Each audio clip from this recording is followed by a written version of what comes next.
শুকো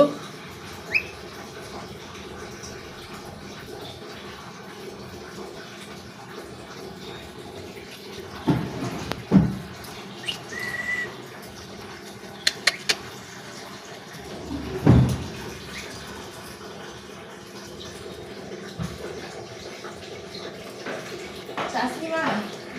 ওই যে ওখানে একটা শীতের কাপড় রেখেছি না, একটু বড় বাচ্চা